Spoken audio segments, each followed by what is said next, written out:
in the meantime as opposed to putting them aside or whatever because the dollar is down 50% against Bitcoin in the last 12 months is what you told me. Correct. Actually, it's more than that. I haven't done the actual calculation to see how degraded the value is. But if you think about it, what was Bitcoin at the beginning of this year? 1,000. And here we are at 3. So, we've had that increase, 2/3 gain. And so that's basically an accurate measure of the amount of purchasing power that the dollar has lost. And you can do that metric really easily because the greater percentage is the actual loss of purchasing power from the dollar, not nominal, not notional, but what you could actually buy with it. Yeah. Anyone that's owned Bitcoin over the past year has seen their purchasing power rise. That is absolutely for certain. And now Bitcoin is almost daily front page news. Certainly at Zero Hedge today, we see Bitcoin spikes to new record high over 3,500. So I logged into. Seriously? Yeah, I logged into Coinbase. We're at 3,548 as we speak. I hadn't gotten even into that far. I'm running slow. We were out of the county yesterday, and so everything's like lagging. Yeah. So I hadn't gotten to that stage yet. But I knew it wasn't going to be down. The thing about the cryptos is that quite seriously, and this is something that you will have to wait a little bit in order to see it happen before you believe me, but we have not even had 1% of the population of the U.S. become involved yet. And I think we're going to cross the 1, 2, and 3% threshold in a matter of months, starting in February of 2018. So if you think it's hitting the mainstream now, you haven't seen anything. Now let's just talk about that a little bit. I think that February of 2018 deadline is right around the time you're expecting to see a $13,800 Bitcoin price, correct? Correct. Yeah, that's been holding steady in the data. You have to understand we don't get numbers showing up every day. People think I can reach in and give them a number for a coin, and it does not work that way. But when we do get a number, the supporting sets, it's like a descriptor set, and it's the label for that descriptor set. So as the supporting sets keep piling in underneath that. And so its pyramid of support is broadening. So, and this has been going on for, I don't know how long, maybe 12 months, 14 months, something like that we've had these descriptor sets building and support under that. So I don't see any reason to think that we won't reach that. In between now and then, we're going to have a big quick rise up to like 6,800 and then a sort of a crashy couple of days. Might lose 30%. Once we hit this I think it's like 6,888. Why Bitcoin is all triggered, or I don't want to use that word, but why it pivots around 888 number, the 8 number, I'm unable to say, but it does consistently seem to demonstrate that. And so I think we'll drop down maybe as much as 38 to 40%, and then back up in a few days, and then off we go into February. And as near as we can tell in our data sets from this point, that'll be our last major pullback.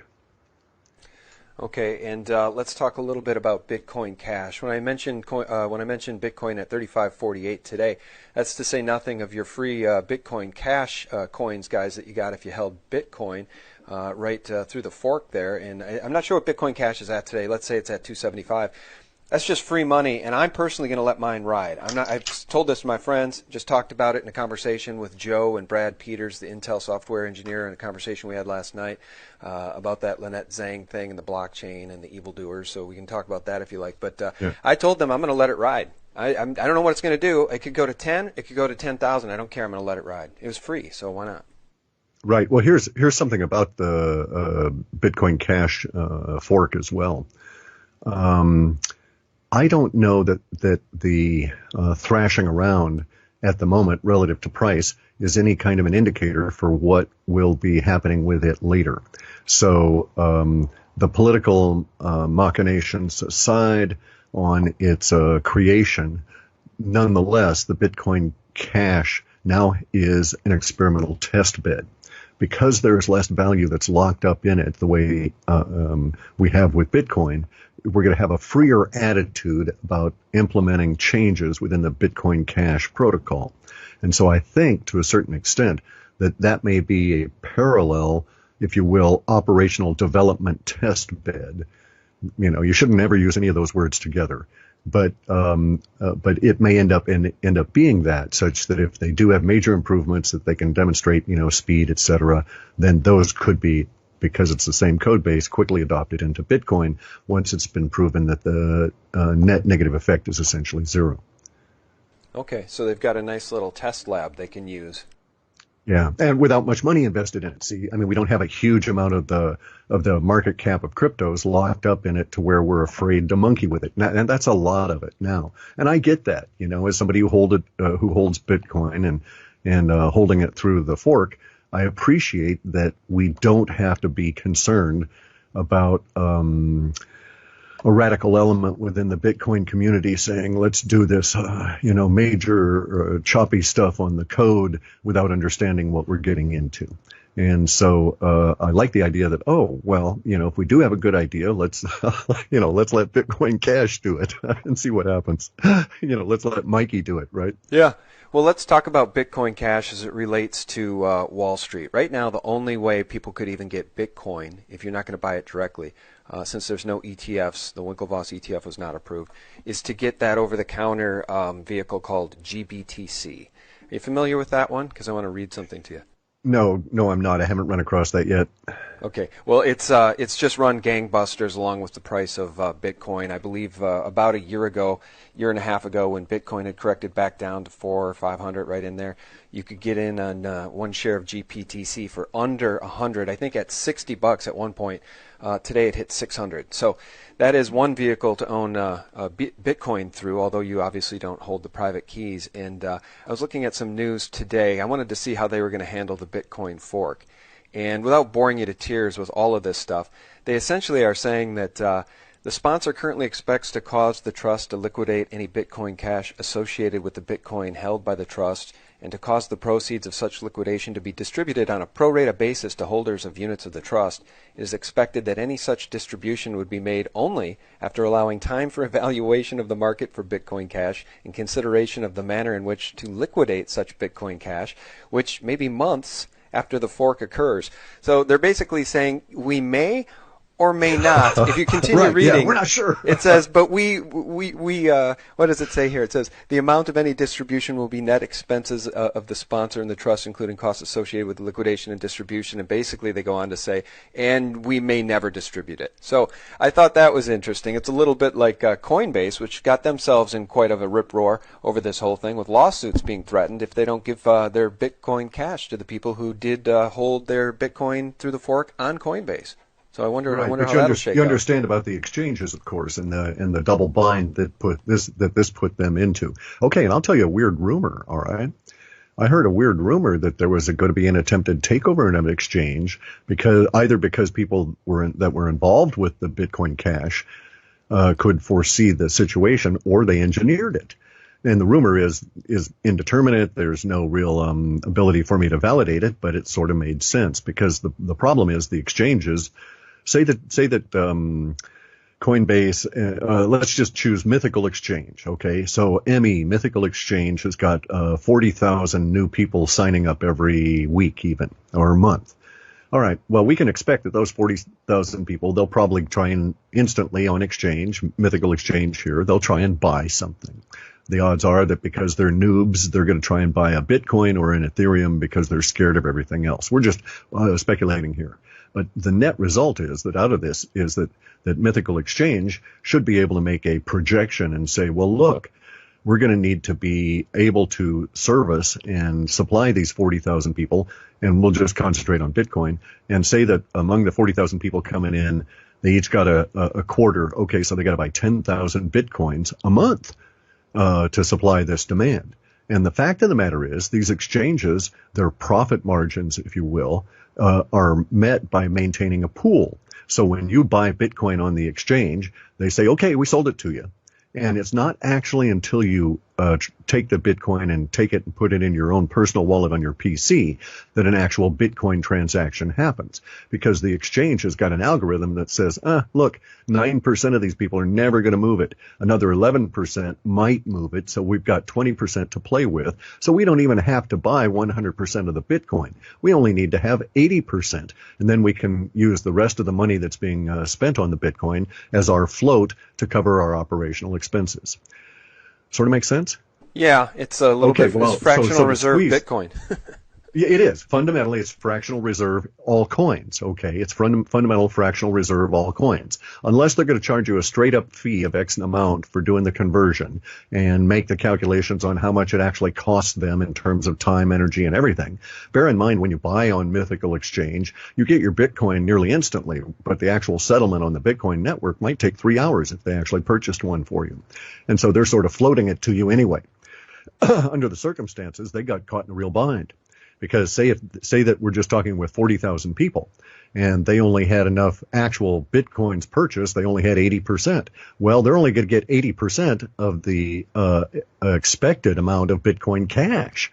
So they had to do one of two things. They had to get all those people off of there, or they had to get a lot more Bitcoin. And you notice there was a push on Bitcoin, but there was not a huge amount of a spike in its price because even though there were a lot of exchanges trying to buy, they'd done it in a reasonable fashion, plus there was not that much available to be purchased. So the price started rising up, and they sort of slacked off on that. And then you saw a lot of brouhaha about, hey, get your Bitcoin and get off our box before the fork. I mean, people sent me emails saying, what's this all about? And it's like they didn't want to be caught in the squeeze of then having to legally give you something they could not obtain because their business model prevented it.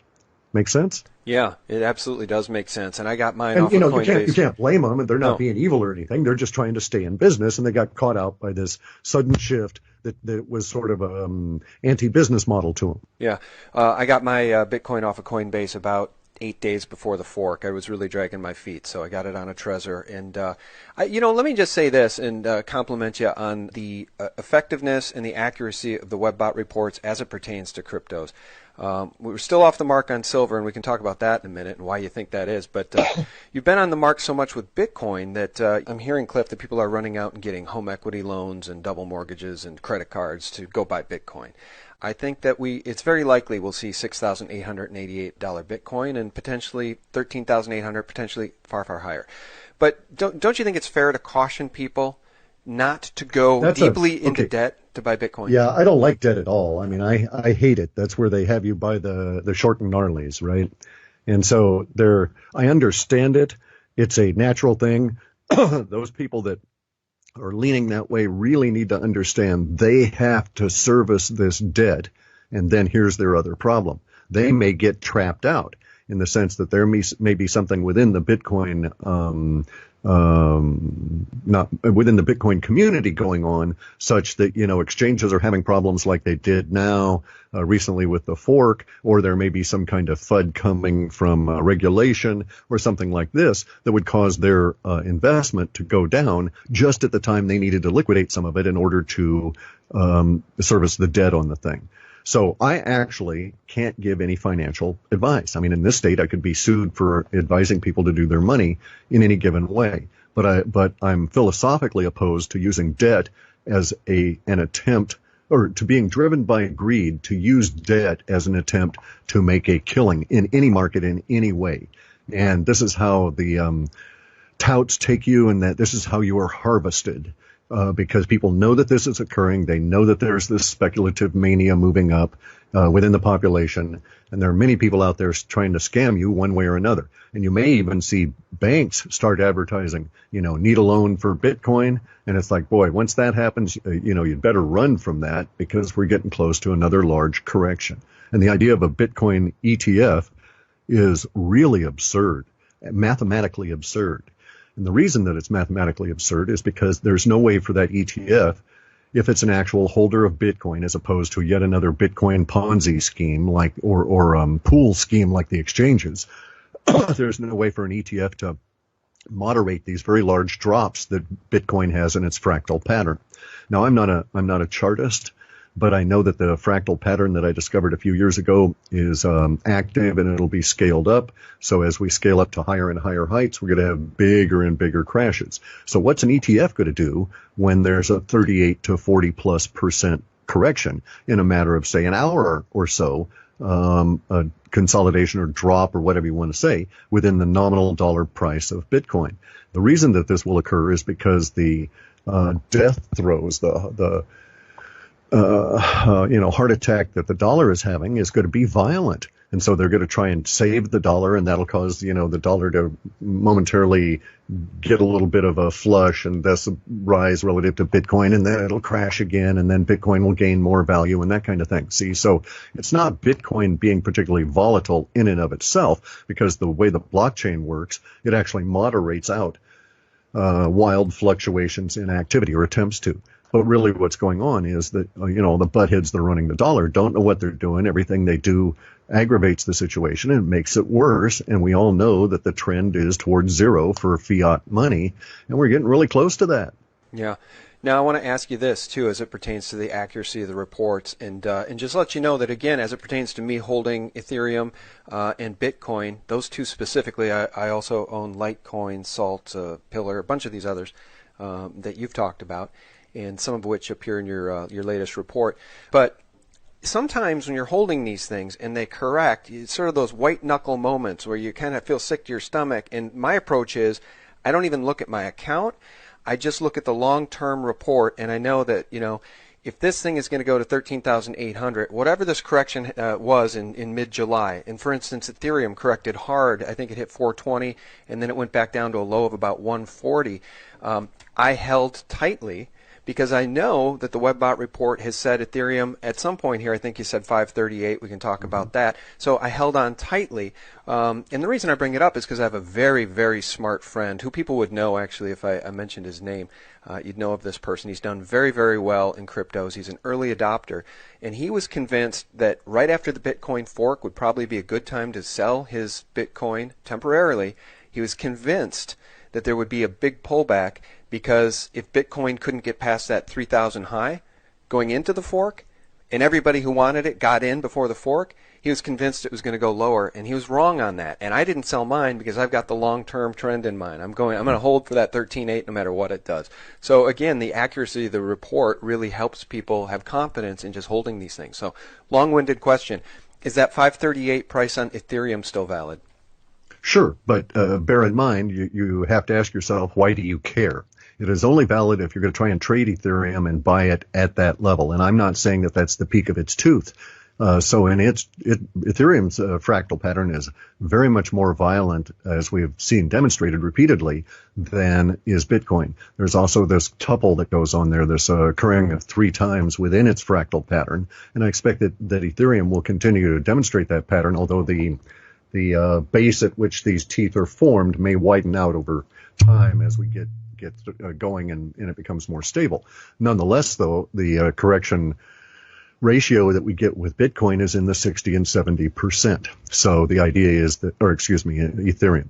And so the idea is that when we get up into the 500s in Ethereum, the next time there's going to be a correction, you might be able to buy back in as low as, maybe the 200, something like that.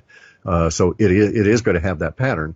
Of course, the issue is, when is the temporality of that going to manifest? And that's really the tricky part of this. We're in an interesting period of time. The reason that I can state now that the reason that the crypto forecasts are so accurate is because I've lived through so many technology cycles, and that's what's going on here. And I would dispute you that your friend is an early adopter of Bitcoin. He's actually an innovator. I would actually dispute anybody that says we're out of the innovator stage, because I don't see any of the early adopter language. Bear in mind, I've been involved in the technology intrusion into populations in large scales. So, for instance, I've been involved in giant networks being set up for major corporations that would have 100,000 or more employees. So that's a cultural center. And you have to, as the person that's in charge of not only setting up all of the equipment, but introducing it in a smooth way into the culture and providing all the training that these people need, then you have to get to the point where you recognize the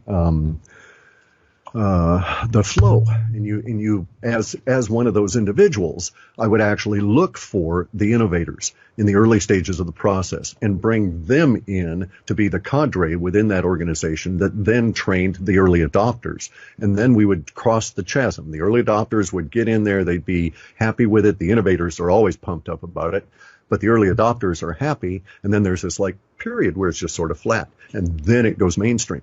Okay, we're nowhere near that. We're just about ready in February, by the way I reckon these things linguistically, to take the step from innovator into the larger crowd that is the early adopters.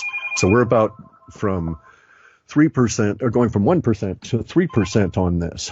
And at that stage, it's once we reach 3%, we'll never go back. It's going to continue going and continue going. Once we reach 10% of the population, then we'll all be involved for the next few decades, converting everything over, just as all of us became involved, even peripherally, as end users in the mass digitization of all the documents of government and folding all of that onto the internet.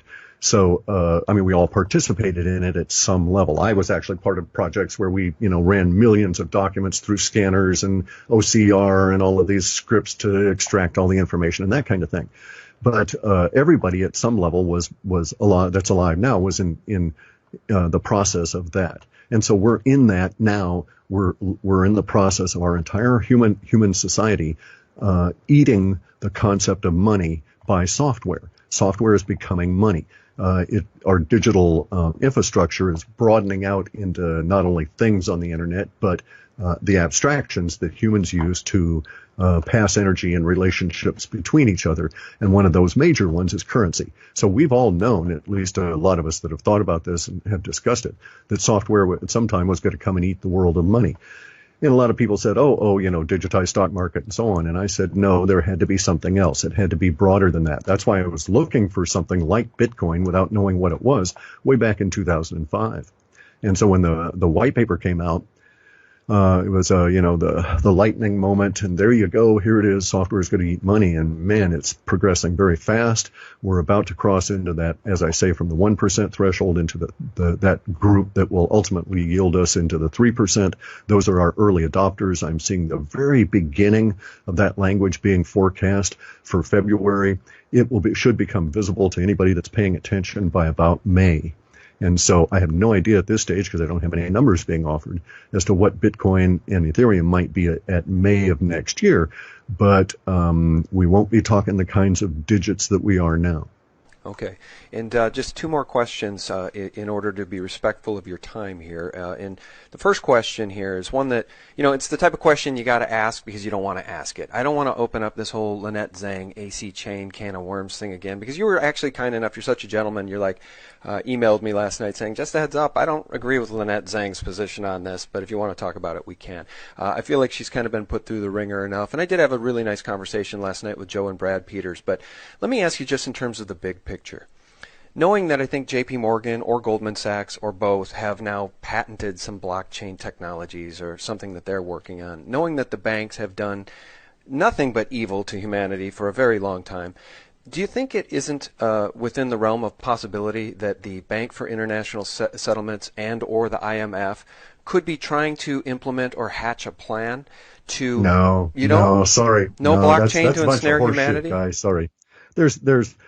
You have to understand the mindset of the people you're dealing with up there. These are not technical thinkers. They don't look for technical solutions. Technology scares them because it distributes power. The last thing they would do is involve any form of technology and any access to any coin that they wanted to use to dominate. They're not going to allow you to get at it. Their mindset is entirely different. Plus the stuff that Lynette's been given, she does not understand, and I think she's being played. I say that because I saw briefly some of the video with no sound, and I saw some images coming up that she had presented, and I could not find them in the original Chinese video. So I think someone dubbed in some things to make her think that it's a little bit more sinister than it is. However, that aside, if my old eyes simply missed those two elements I was looking for, still, the super nodes, the description, all of this is just a pie in the sky by a Chinese company that wants to try and out-dominate the banks. And they have no connection whatsoever to officialdom in any way that I can find. I was very upset personally with only the characterization, okay? That she didn't understand the information is neither here nor there. What I found to be somewhat... dodgy in terms of the vibration it's putting out into the community is the characterization of this company in China as being mysterious. No, there's no mystery there. You can find anything you want about them. They're not trying to hide anything. And the code segment that you presented that your friend from Intel popped up, that was filling an array with some values. I can write a coin and tie it to the SDR and it's meaningless, just as their coin is meaningless. And you'll note that there's nothing in their code that says go out and find the relative value of the SDR based on the formulas given by the IMF on these currencies. All it does with that little code snippet is fill an array for a display so that you would know what an SDR is based on. This ratio or these fiat currencies, and it doesn't even give you the appropriate ratio. And those are all multipliers anyway. And the SDR is not a traded commodity in that sense. So yes, I agree with you. The guys at the top are a bunch of evil bastards, and we got to watch out for them. And they're sneaky, and they're trying all kinds of stuff. But their approach is infiltration, not competition. And no, they don't, if you can't beat them, join them. They don't buy into that kind of a philosophy. These people have a much more twisted mentality. So under the circumstances, it's FUD. It's fear, uncertainty, and doubt. It's being spread. The Chinese coin, AC coin, is just like if I decided I was going to take on the banks, I might try and do a digitize everything coin as well. And I would put it on those kind of structures. The idea of the supernode is really anti blockchain, and it tells you right off the bat that these people are basically scamming because they're going to run a centralized system, and they're claiming a connection to the SDR that they're not authorized to make, but the IMF and these people could not stop them if they tried. Anybody can make a claim that their coin is going to be hooked to the SDR somehow. So it's a little goofy. Fiat is dying. The elite are trying to get control of things, but more than that, they've got issues because the elite themselves are fleeing into crypto with their own wealth, and they're not trying to create their own crypto. And except in a couple of instances, I know of bankers that said, "Oh well, let's go, do this scheme and harvest a bunch of money here." And I wrote about some of those in the Scheisse coin section of one of the reports.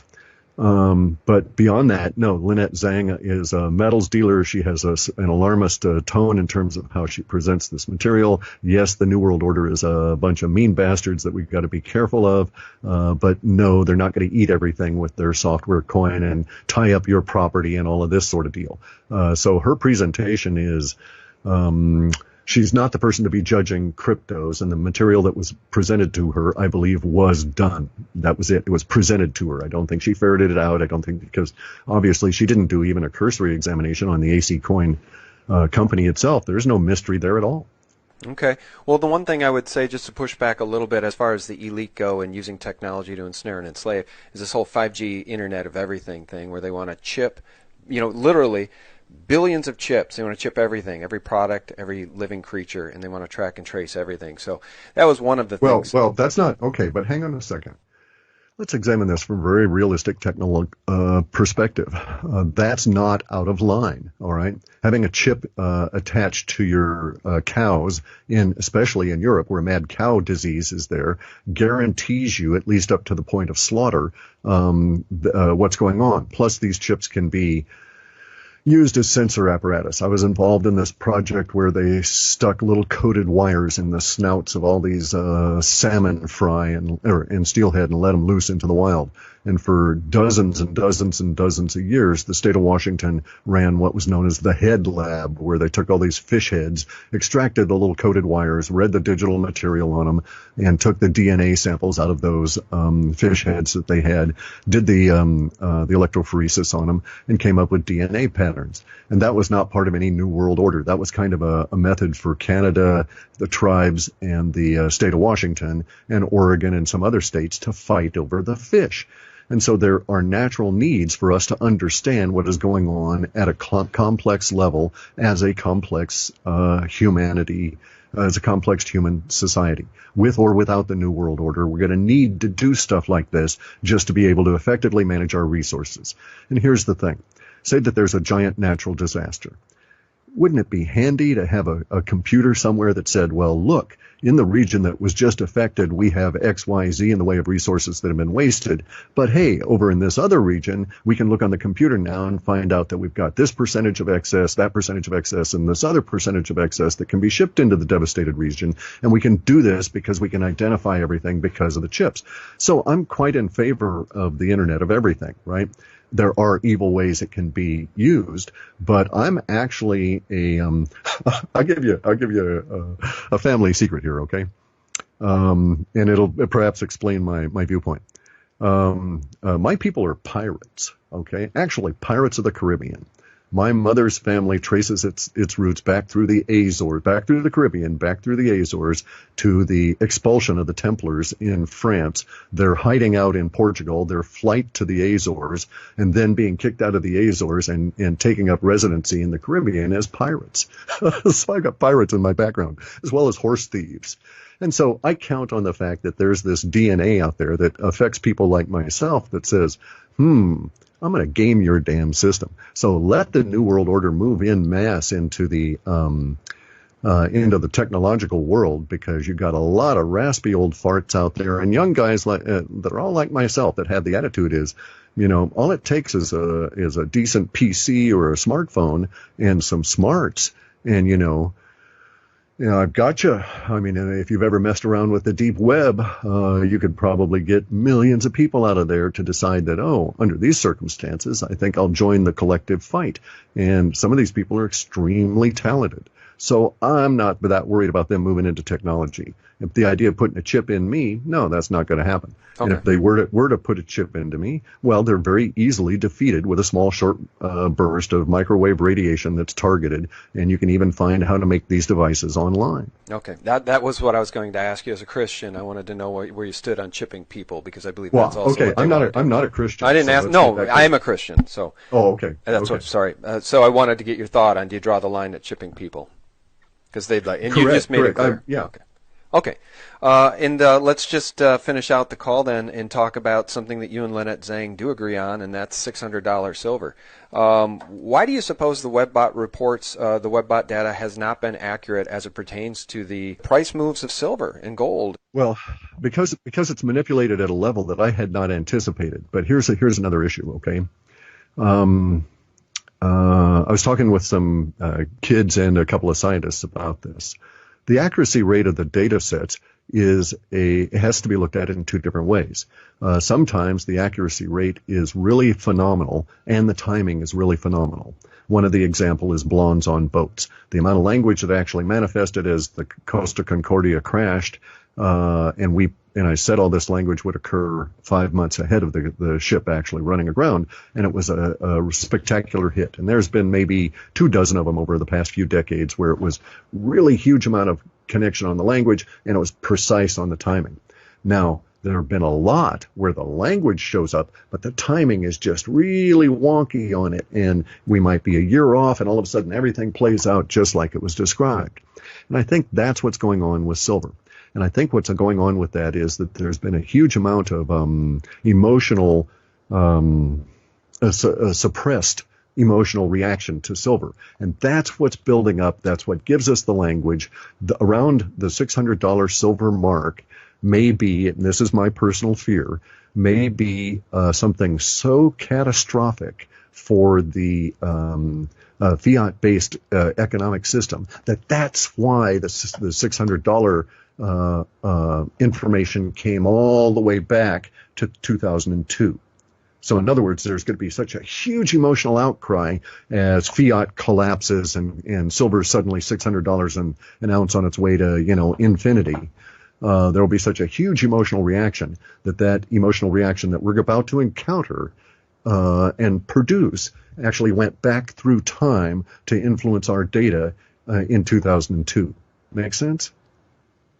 Sorry, had you muted. Okay, so under those circumstances, that's really a scary time for me, because that amount of an emotional wave that it can travel back, say it happens in 2018. Okay, we're looking at a 16-year time frame then from the event occurring, and then the previous description of that event showing up for the first time in our data. And it has held solid since then, that at some point all these linguistics are going to clump around $600 an ounce silver. And like I say, that stuff is very scary because of all of the other linguistics. Now, we're in that period of time now. There's no reason to be scared of it now because it's going to happen. We're going to just have to live through it. And we're also coincidentally picking up a lot of the ancillary sets of that $600 an ounce silver, which is the degradation of the infrastructure here in the United States, the political degradation, the threat of nuclear war, the strange energies from space, and all of this stuff that was all tied into that way back in 2002. And so that's really the issue there. It's a misinterpretation on my part insofar as the propagation of the emotional wave outward. My propagation studies when I did this all through the 90s had to be based on a growing internet, not anything stable, but a continually growing internet. And I'm convinced that the propagation studies, should I run them again now, and they took years, would yield a different set of metrics that I could use to fine-tune my predictions in a general sense, my forecasts.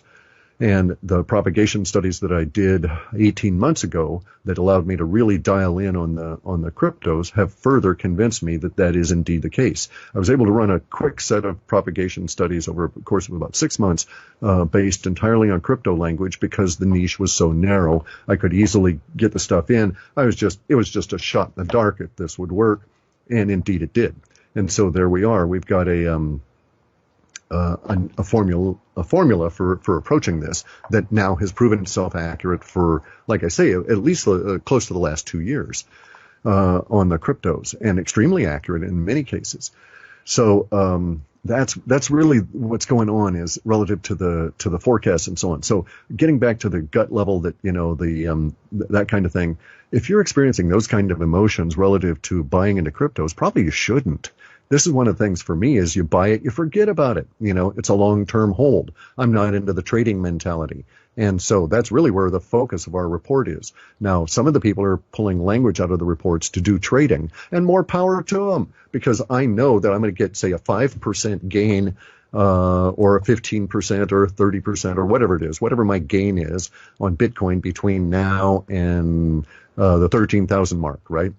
Okay, well, I know that there are people that if they traded accurately could double or triple or quadruple the amount of overall gain that might be in that coin. But I don't have the stomach to do that, nor do I have the smarts. So, that's kind of where I'm at. I'm with you on that as it pertains to that 6,888 mark, right? I mean, you're saying there could be a big pullback from there. So, if you had the wherewithal to do it, and you wanted to really gut check yourself, you could get out around 6,800, 6,900 and wait to buy back in. You'd end up getting, more Bitcoin. My problem is that historically I've been a terrible trader with stocks. So I'm worse than you. I don't want to screw myself out of my crypto, so I tend to just hold it. I white knuckle it, Cliff. Yeah, well, I don't bother with the white knuckle because the value of the crypto, the nominal dollar amount, is meaningless to me because I'm now shifting my mind over to the purchasing power of the crypto. Who cares what the purchasing power of the dollar is? It's kind of like when I was a kid, right? We went to Germany, we got U.S. dollars, we'd get Pfennig from, Pfennig and marks from the German. Or you're going down to Italy and you get lira. Well, when you're in Germany, you don't give a rat's ass as to how many lira you get for your dollar, and vice versa. And so that's kind of what it is, right? Unless you're actively going to sell at that point, that's really the only time to concentrate on prices. And like I say, I didn't even know what they were. I don't check them daily. I could care less about the market cap. I've got other stuff to do. And the crypto world is going to go on because it's a technology adoption phase. Only it's for all of humanity on a primary emotional kind of thing. And it's going to take decades and decades and decades.